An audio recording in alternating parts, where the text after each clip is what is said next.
you everybody for joining us here at the California Horticultural Society August meeting.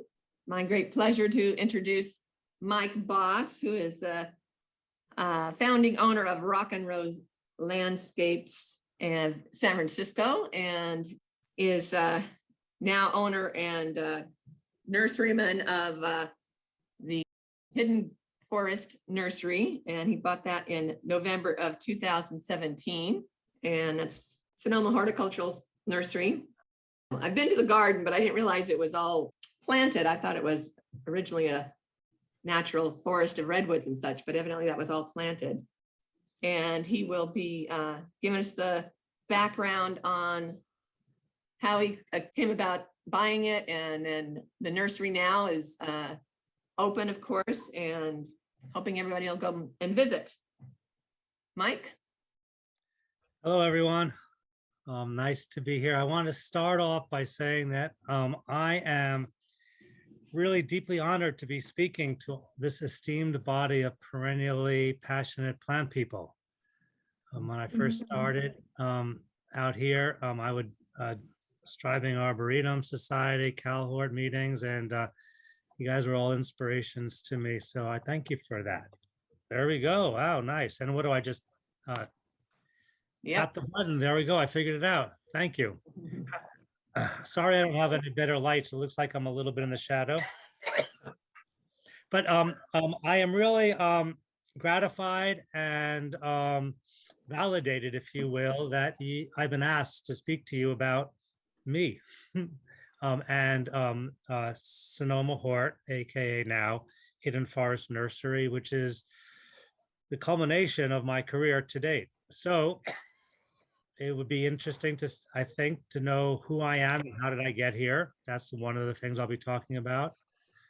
Secondly, what is the nursery and how did it get here? I got some future plans for the nursery and the forest that it sits in. And then we'll be looking at some select special plants in the Hidden Forest. So basically, it was an unplanned series of fortunate events. I didn't really realize it, but it seemed everything I did in my life kind of led me here. And I was just living my life. And I'm really glad to be here at this wonderful place that many of you know. I'd really like to know of the people in the audience, I don't know, how many of you have been here to the nursery? I didn't get a chance to see who's watching. I am assuming I know some of you, maybe well, maybe by name only. Okay, well, we're not going to do a straw poll now, but there's 41 of us. There's a list. I'm not going to take time to look at that now. So I started at a very specific point in time, December 30th, 1957, Hempstead General Hospital, New York, Long Island. I grew up in suburban Long Island. My mom was an artist and a gardener, and my dad was a high school social studies teacher and a politician. Being a school teacher meant two things. Number one, summer vacations were off, but unfortunately, there was never any money to go to Paris or Australia, so we went camping upstate New York. I loved being in the woods, and that I traced it back to then. And as soon as I got old enough to drive with my friends in high school, we'd go backpacking in the Catskills and the Adirondacks and Finger Lakes and all those wonderful places. In high school, I joined LIFE, which is the Long Island Food and Energy Product. And I had pictures in here. Oh my, they didn't come out. I apologize. I had pictures on here, but they're not showing up. Long Island Food and Energy Project. I did drawings. I've identified all of the native edible plants. You know, that's where I found out that, you know, dandelions, you know, you can make wine and coffee and eat the greens, and linden trees that, you know, if you mix the flowers with the fruit, which was difficult and I never did it because the flowers come before and you got to wait for the fruit to get ripe. But apparently if you mix it together, it makes a paste that tastes like chocolate. Then I went to Vassar College because, well, it was near home. My dad actually grew up in Poughkeepsie, New York, so I was going to Poughkeepsie. And I had maps and all of this of these places, and I don't know why they're not here. Vassar was started as a brewer, so one of the most valuable things that I learned in college was how to drink. Freshman year, the drinking age in New York was 18. And freshman year, we got 2 drink tickets to the alumni house, wine and cheese with my major professor, who told everybody in the room to declare your major soon and often. I went right for biology all the way. I took every botany and ecology course that there was. And Vassar was an arboretum, beautiful campus. And I had some pictures of an incredible historic London plane tree, Platanus acerifolia. It had, in the Guinness Book of World Records, the largest unsupported branch coming out. And I learned the other thing is because one day that Guinness Book of World Records guy came to the campus and a couple days earlier, and the campus groundskeepers didn't take out the supporting wire. And well, the Vassar is now banned from the Guinness Book of World Records because of that. So I guess you learn to fake it till you make it. Don't break it. Here it is. Sorry about these pictures. I'm wondering, are all my pictures gone? No, not all of them. I have no idea why this is the case. After Vassar, I went to the College of Environmental Science and Forestry in Syracuse, New York. I was in the botany department. My master's degree is in environmental biology, but I was in the botany department, shared the floor with the mycology department. My major professor, Dr. Ketchledge, was he used to quip that he was solely responsible for the majority of the erosion on Algonquin Peak, which is the second highest peak in the Adirondacks, because he went up there so many years. He was a bryologist, among other things. And he wrote The Mosses of New York, and I loved being on the dissecting microscope, just looking at the incredibly gorgeous patterns of the gametophytes and the sporophytes of the mosses, the green parts and the little brown fuzzy parts. Well, this was going to be a nice little quip. I had a picture of a sedge from upstate that I took from Cranberry Lake. I pressed the plants. The sedge was here, a rush here, and a grass was here. And that's where I learned how to tell the difference between those 3 grass-like plants, which I'm sure you all know, but the moniker that did it to me was that the sedges have edges, rushes around, and grasses like asses have holes. So I hope people are laughing at that. My master thesis was on post-fire vegetation of subalpine stands in the Adirondack high peaks. So right here, this dark green area, this is the Adirondack State Park, which is, few people know it, the largest park in the United States, 2.5 times the size of Yellowstone. It's a state park, and that's why it doesn't get the notoriety, I guess. But Green Mountain was in the very eastern ends, just shy of being one of the official high peaks for all the peaks over 4,000 feet. And my first summer of grad school, I had a backpack, try to figure out what I was going to study. I thought I died and went to heaven. There I was, I backpacked to, I think it was Giant Mountain right here. And there were alpine lakes, and I'm sitting in the alpine lake after climbing the peak, and I'm looking across the valley, and on the right hand side it's light green canopy, on the left side dark green canopy. So that's where I hiked, and I found this I found that lean-to. Can you guys see this? Yeah.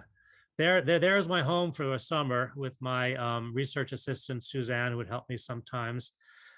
Boy, I was up on the mountains, putting grids down, counting plants, measuring DBHs of plants, getting eaten to pieces by black flies, mosquitoes, and no-see-ums, and every now and then deer fly, despite the mosquito hitting. And I realized I did not like taking data. And then it got worse from there, because when I went back to campus, I went to the main frame of Syracuse University, the campuses of the SUNY, the State University, and Syracuse University abut on each other. And I'm sitting in the computer room trying to figure out what I just spent a summer counting, figuring, can I get any farther from being around plants? And when the answer was no, I just basically finished my thesis and I got out of there, trying to figure out what I wanted to do. My favorite thing was being basically a docent or a teaching assistant, taking kids out to parks in Syracuse, identifying trees, telling about their ecology, their economic uses, and all sorts of fun facts. So I thought I wanted to be a teacher. And I went to UMass. I got a degree, a MED in science education with what was known as the Math Science Technology Education Project. It was sponsored by Digital Equipment Corporation. And basically, everyone is realizing that nobody's going into science because of the pay, and everyone's going into technology and computers and all things that actually paid money. So I got to go to SIS grad school pro bono. I was a half-year high school teacher, the teacher biology and earth science, 10th and 11th grade. It was the worst year of my life. Those kids ate me alive, and I thought I was going in as the next Mr. Cotter, for those of you who have some age on you. So it was now what? Well, California, here I come. I grew up a California bigot, actually. Who wanted to live in a place where all of these hippies were airheads and everything was going to fall off into the Pacific Ocean in just a matter of time? And there was those earthquakes. Well, somehow it hasn't slipped off in all these years. My first job was at the sloat by the zoo, the Wawona sloat in San Francisco. I was there 3 months. I was going to get a raise. They gave me a 50-cent raise from $5.50 an hour in 1987 to a guy who had 2 master's degrees, can talk to clients and load soil onto carts. And I had the audacity to ask for $6.50 an hour. And when I was denied, I joined a company called Haven Landscaping 1 year, and then founded Rock and Rose in 1989. We came pretty far, my company. There's a wall of awards. I'm very proud of that, mostly from the CLCA, California Landscape Contractors Association, and the San Francisco Flower and Garden Show, where our California courtyard garden that we made in 1999 was the poster child for the show in 2000. Oh God! Well, here is the garden. It was Savannah. I'm so sorry. Spent all day making the screens, but I don't know why they're not here. They were here earlier today. Anyway, best to show here. There was the tree, and then there was a sweepstakes award for the California Landscape Contractors Association. I was really proud of this garden being the best of shows for the Bay Area chapter that was presented that year, because the judges afterwards came around to me and they said, you know, we usually spend 5 minutes and we're out of gardens. We spend like 15 minutes and all of us looked to find something wrong. And when we couldn't, well, there you go. I did some work in San Francisco as well. I was a member of the Urban Forestry Council, and I became chair of the Landmark Tree Committee. I left the Urban Forestry Council when all the trees that we ended up seeing through the Landmark Tree Committee were all about property disputes. Oh my God, both sides, and it was just too much. I was an advisor to the San Francisco Water Department during the drought of the early 1990s as a landscape person, along with some folks in the irrigation industry, and Tom Bresson being one of them. And I became president of the Bernal Heights Merchant Association. Turns out to run a business or a nursery, you need to know something about merchanting and business. So found out a little bit about how associations works and things get done. I also studied permaculture design certificates at the Occidental Arts and Ecology Center on Coleman Valley Road in Occidental, just before, probably about a half a mile or so before Western Hills. And so many of you know Western Hills, that you passed by the Occidental Arts and Ecology Center. I also took it with Toby Hemingway, who is the author of Gaia's Garden and Permaculture City. Gaia's Garden is probably the most popular book in the United States on permaculture, and it was taught in conjunction with Daily Acts, which is a great do-gooder ecological-based permaculture group out of Petaluma. Permaculture. I don't know how many of you know about this, but basically it's a design process based in observation and systems thinking that enables people to create ecologically sustainable and socially just human settlements based in natural patterns and processes. That's a lot. That's a lot. You can unpack that now for the rest of your life. As my permaculture teacher said, we're on the cutting edge of a 10,000-year-old technology. But in a nutshell, it's about earth care, people care, and fair share. So for those of you who don't know about the nursery, Sonoma Hort, it is just about 50 miles north of San Francisco, a little bit southeast of Santa Rosa. And so now we're getting to the part of the nursery. So it's hard to know when this land started. That goes back, that could be a philosophical question, but something like 5 million years ago, this was all under the sea. And the Pacific plate came underneath, submerged underneath the North Atlantic plate, causing the coast ranges and lifting the land. And this was an inland sea for a while. And as the land arose, the sea receded. It flew into the Russian River and out to the ocean. And the Laguna de Santa Rosa, which you may have heard about a couple of years ago when it flooded. 2 years ago, it was a flood. The Barlow flooded. That made the newspapers, a big shopping area. This year, no rain.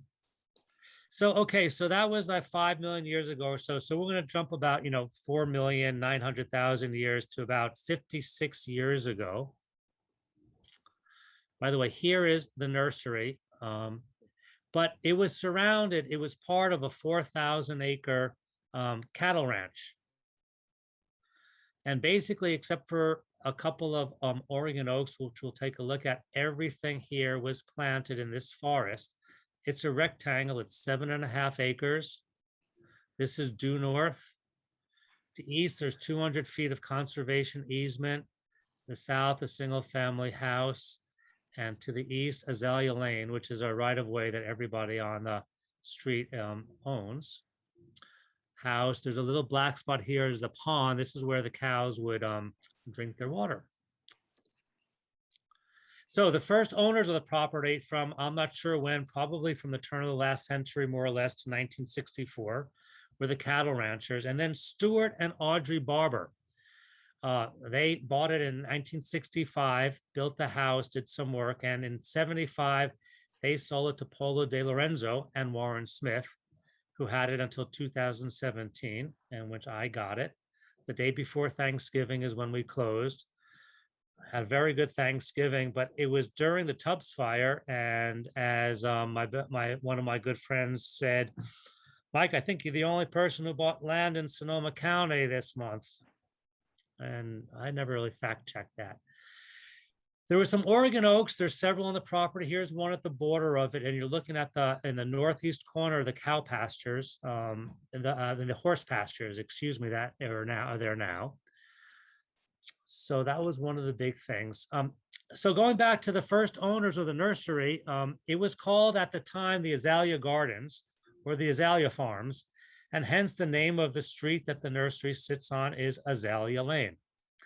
And they were hybridizers of Exberry azaleas, beautiful deciduous azaleas. I am really surprised that they're not more frequently grown. Evergreen azaleas are wonderful, but these things are just really spectacular. They do drop their leaves, but that means when the flowers come out, it's really a show of color. All sorts of warm colors, yellows, rusts, oranges, pinks, blushes, and even reds. just quite a show. Early April for them. They're also considered sun azaleas, the most sun tolerant of all of the group of azaleas. Okay. So Polo de Lorenzo. It's he who planted the most of the gardens. And he was a rhododendron, well, I would have said a rhododendron aficionado, world famous for rhododendrons. And at one time, the nursery had over 700 species or varieties of rhododendrons and 500 varieties of azaleas. His other passions were lapigerias, and I indirectly met Polo for the very first time through lapigeria at Berkeley Hort, where Polo worked before coming here. And the lapigeria that was on the little trellises as you come from the shop down towards Monterey Market in the display area, that was Polo's doing, that lapigeria. Polo's has a husband. His name was Warren. Warren was the American. He knew about government and administration, and he did all the business thing, the accounting, the bookkeeping, the marketing, the regulations, and all of that. Unfortunately, Warren had a stroke in 1990. He passed in 2005. And then Polo basically hung on. People were coming less and less. There was no marketing. Polo didn't care. He just wanted to hybridize his plants and plant out the gardens. And his companion was a pair of ridgebacks. And people to this day still come to the nursery asking, where are the ridgebacks? It kind of like when you go to the Arboretum and you got these tourists and everyone's taking a picture of the squirrels. Okay, they're so cute. We got a lot of really wonderful horticulturalists here. These two guys, Salvador and Armando, if it wasn't for them, there wouldn't be this nursery, and I would have bitten off more than I can chew. Salvador has been here for 37 years at this place. Boy, job loyalty is not a thing that's so common these days, and that's causing me problems at Rock and Rose and even here at the nursery. Here's Armando Garcia. He is widely recognized by Rhododendron Society members as being one of the top experts on rhododendrons in this state. He knows them like the back of his hand. Oh my God, where they are and when they are. Salvador remembers when almost every tree was planted here. And I've been recently joined by somebody I think you're all familiar with, Bob Hornback. And he, of course, is a contributing editor, Pacific Horticulture Magazine, has been, and he's presented to this group quite a number of times. And then John Valenzuela. I met John Valenzuela when I joined the California Rare Fruit Growers Association. He was the Golden Gate chapter president. He did consulting work with me at Rock and Rose when we did food forest gardens, and he is contributing a lot of our long-lived edible plants. By that, what I mean is woody plants, of course, trees and shrubs, and then the herbaceous perennials that you can actually compose a garden with, giving you high texture, structure, beauty, compositions with plants that will also give you food, tea, herbs, and medicines. So throw in some pollinating attraction plants and you have what the Permies call, short for permaculturalists, the Permies call the food forest garden. Of course, the first food forest garden we know about, at least from the Judeo-Christian ethic, was the Garden of Eden. We don't sell the snakes, but we sell a lot of the other things there. So big trees here. Redwood. This is a poplar. It's not Lombardy poplar, and I'm not sure which one it is. But all of these were planted. These were probably, the redwoods probably by the Barbers, but the poplars and everything else that you see here by Polo. Here we've got, we'll see later, here 2 different species and a 3rd species of taxodiums. And here is what's the start of a hedgerow, a line of dawn redwoods. So this is the pond that, it's a spring-fed pond. It was a natural pond. As I said, it's where the cows would get their water. the barbers bermed up the lower end of the pond so it would hold more water and expanded it. We grow a lot of what we sell. Here is a sea of rhododendrons. Here's a sea of azaleas. Here's a swath of Exbury hybrid azaleas. I have to admit, I was not a rhodi guy when I came here. Long story short, I pruned a rhododendron from my mom at the wrong time. I cut off every blossom. So that was my first exposure. I thought I did a really artistic job shaping it, but live and learn. And then, of course, rhododendrons are not your most favorite drought-tolerant species in a dry climate. And they're also implicated for the sudden oak death. But here they are, and they're loved plants, the queen of shrubs. So we have a lot of redwoods. And so here's a little redwood comparison. We have three that are growing on three of them. We got the coast redwood, the giant sequoia, and the dawn redwood. Their trunks are different. But again, these are, there's no way that any of these are more than 55 years. This is probably a 55-year-old tree, as is this, probably planted by the barbers. The dawn redwoods, these are some of our biggest, and I think that Polo planted those. People are shocked that it was only so long. So we have a lot of redwoods, a lot of redwoods on the property with a former Taxodiaceae, my favorite family. But of course, now they're in the Cupressaceae. But two of our wonderful plants here are, well, of course, there's Metasequoia glyptostroboides. The false or almost sequoia Glyptostroboides looks like Glyptostrobus pencilis. There's a Glyptostrobus that some of you have seen perhaps at UC Berkeley Botanical Gardens. It's not this size. There's also one over at Western Hills. This is a tree of stature, and I introduced it into the American Forestry Association's Champion Tree Project.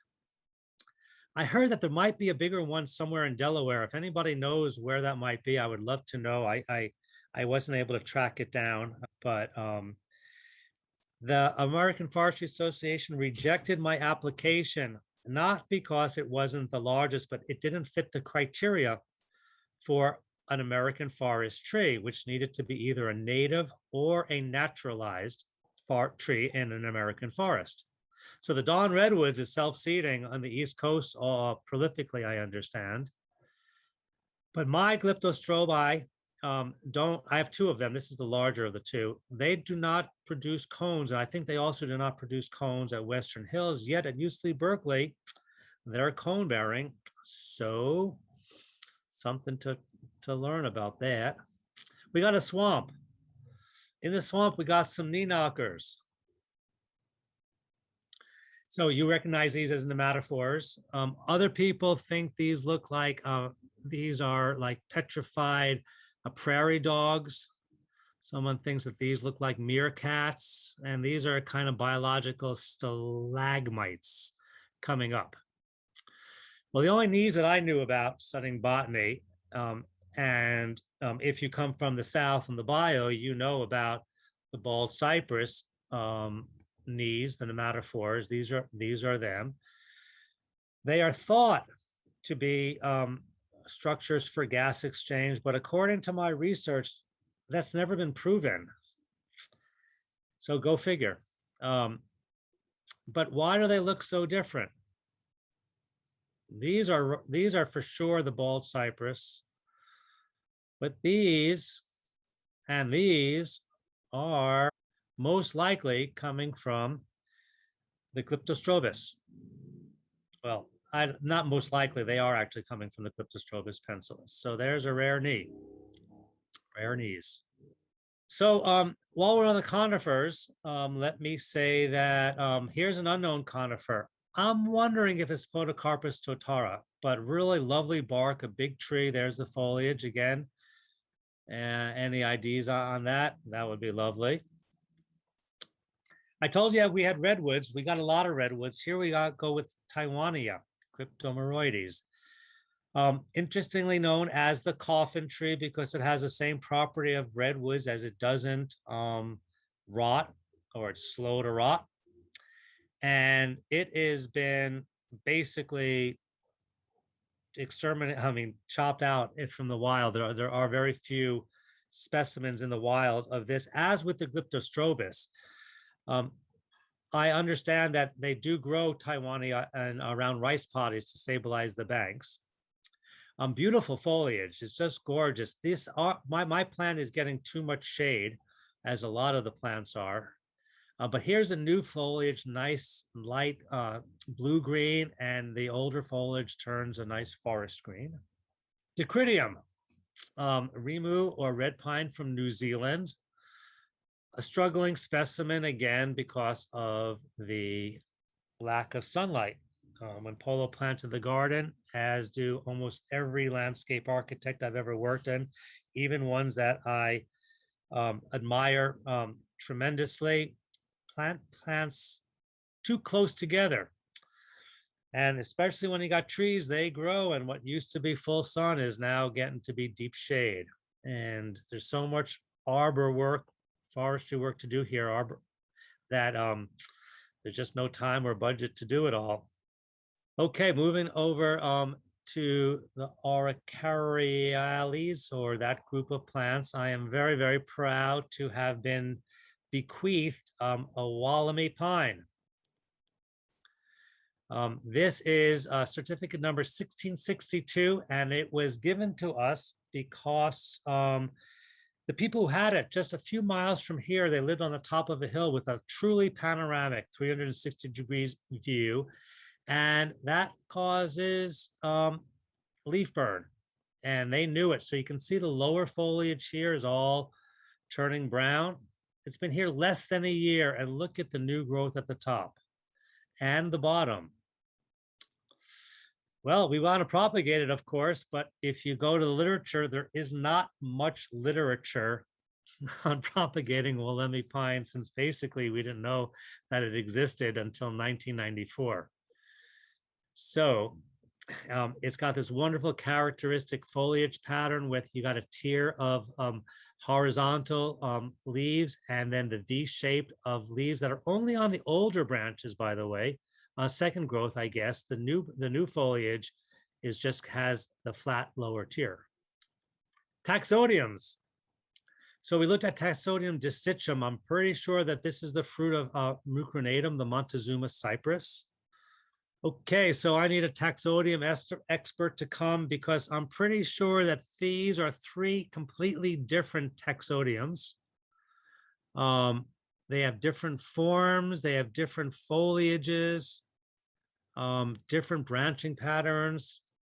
So many plants, so little time, so few brain cells free for new information.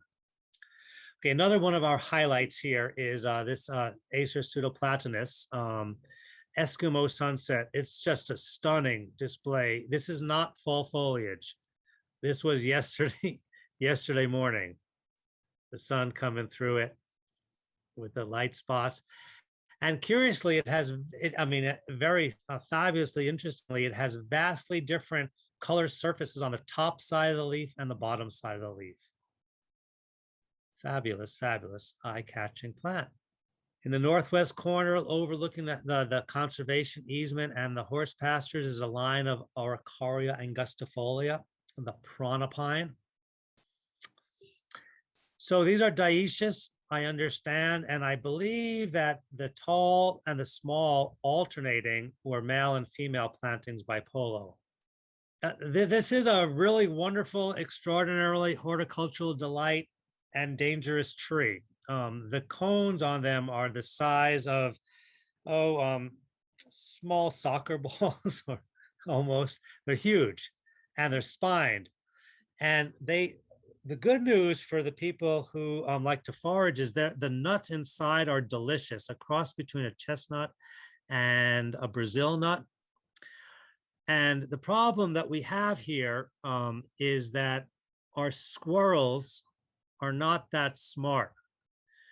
Because if they would just wait until the cones ripen, they would have enough food from just these trees alone to get through the winter. But no, they chew on the peduncle, which has got that tender green, juicy bark, little stem, juicy stem, not bark, sorry.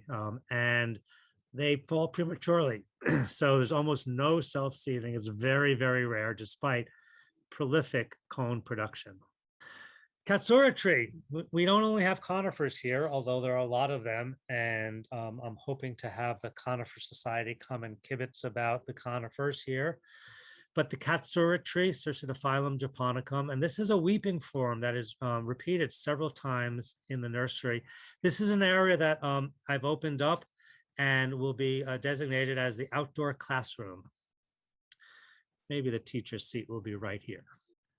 Okay, here is a new one on me. Dacryocarpus dacryodoides, the Cyathea tree. This tree looks like it's dead, except in the spring. As it gets older, the tiny, tiny needles turn purple brown and they look like they've died, but they're not dying. And they are the Podocarpaceae, the Podocarpus relative. And here's the fruit. I took this online. It's not from my tree. Ulmus species, again, ID help with this one. This has been here a long time. It's got to be here 25 years, and it's like 6 feet tall.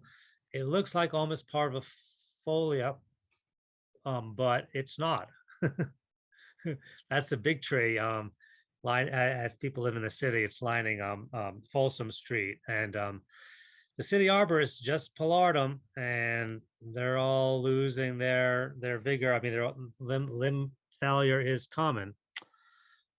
But here's a dwarf, very interesting plant. So those are some of the key plants, and I'll filter through some more. This is a wonderful shot. I really like this shot because it's got some very rare plants in one shot. I mean, the most common of them are the Iris phoetidus and the Brunera. But this Woodwardia unigemata, the jewel chain fern. I have some pictures of this. It's gorgeous. Unigemata. It has one little gemma cup right at the very end of the path. And there's 2 forms of this. Monterey Bay Nursery is selling another form that looks completely different, but these fronds get like 6 feet tall, 6 feet long.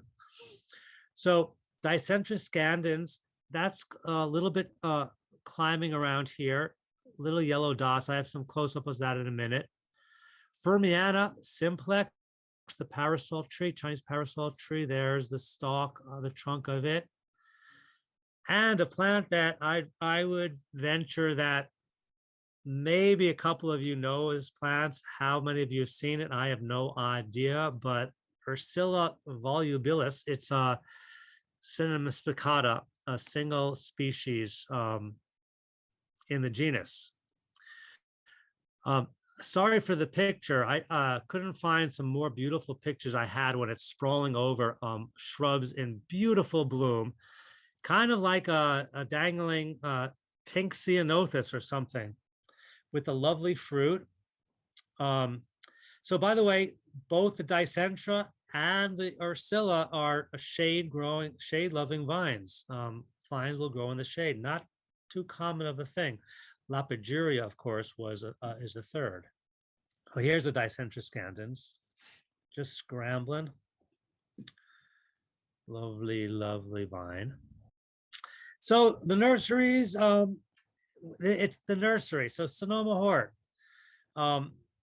we sell plants. We sell plants in a nursery, in a botanical reserve, and most of what we grew, we propagate ourselves. That's not the case with these maples. Unfortunately, Wildwood Nursery, a wonderful maple nursery out near Glen Ellen, very close to Quarry Hill, which is now Sonoma Botanical Garden, went out of business. And so Sarah's plants came here, and there's a great variety of Japanese maples. We put them underneath the canopy of the Dawn Redwoods. It's quite lovely. Oh, We have some friends who like what's going on here too. I got a couple of just fun pictures. Oh, here we go with the Woodwardia unigemmata. Look at that bronzy red foliage. A weeping cercidophyllum and a lovely little respite place. Okay, one of the favorite trees here, we call her Fern. This is Fern. Hi, everyone say hi to Fern. She's queen of our forest. And she's the silver tree fern from New Zealand, endemic to New Zealand. We harvested her from the bottom of a ravine in a redwood forest in the hills above Occidental, where it had been growing for 35 years. And to get her out, we had to defrond the queen. We won't defrock her, but we defronded her. And we potted her up and she started unfurling. She's alive. Yay. And we ended up creating a lovely spot for her. This is after her first year. She put out about 6 fronds. There's wildlife here too. And I'm sorry for the order of these photos. I didn't have time to really sort them through, but this is a rare dragonfly called the exclamation point dragonfly, because I think of this long line and the black on the end, it looks like an exclamation point. Here we go. Second year, she put out another 6 glorious, gorgeous, gorgeous fronds. The Cyathea dealbata. So we're not only about rhododendrons and azaleas. We are doing a lot of plants that are either really interesting horticulturally. This is a tree lily. It will get 6 to 8, 9 feet tall. We have conifers. Here's a crinum, a eucomis, and a malviscus. So all you people who love to get plants, come on up to the nursery sometime. People spend a whole day here and you can't see it all. There you go. Does anybody have any questions for Mike? You can just unmute yourself and ask away. Thanks, Mike. This was really a fun tour. It's nice to see everything you've done. Well, thank you. You know, one of the things that I didn't talk about that I did is I saved this place from a real estate developer. Right. It was in the hands of an escrow with the real estate developer. And I got into first position. Shouldn't have done it. I didn't have the money to do it, but I just did it anyway. It kind of felt like Butch Cassidy and the Sundance Kid. I was going to go to the partners, husband and wife team, the day before we're going to formally submit our offer. They take off and run off into the sunset, and the posse is getting louder and louder, and I jump anyway. And found somehow resources on the way down, and yeah, it was Rock and Rose Landscapes that gave me the resources to and know-how to kind of tread where I should have been going. I have a question. Do you have any of that Dicentra? Yes, that's what I was going to ask that. Yes, I do. We have Dicentra, we have Ursula. I don't think there's another place on the continent you can get, well, no, excuse me, in California where you can get Ursula, certainly Northern California. And I want to grow a lot more. I need, a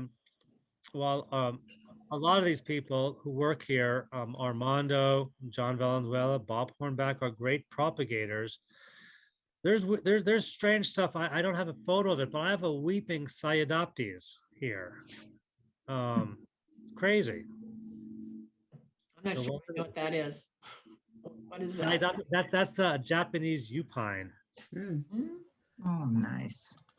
So when you open? We are open. Oh, you know, we are open Thursday through Monday, 9 to 4. Closed Tuesday, Wednesday. I was going to take pictures of my cards and have them on here, but got a little bit busy, carried away diving into the plants. Could you tell us your address officially? 3970 Azalea Lane. Sebastopol, California, 95472. Rock and Rose Landscapes is in San Francisco on Cortlandt Avenue.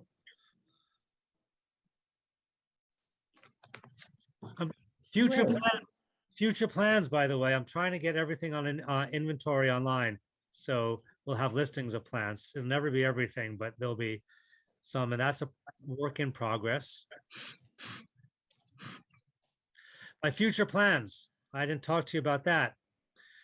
Really, I really believe in education. I want to have classes and workshops here, give tours to Awesome.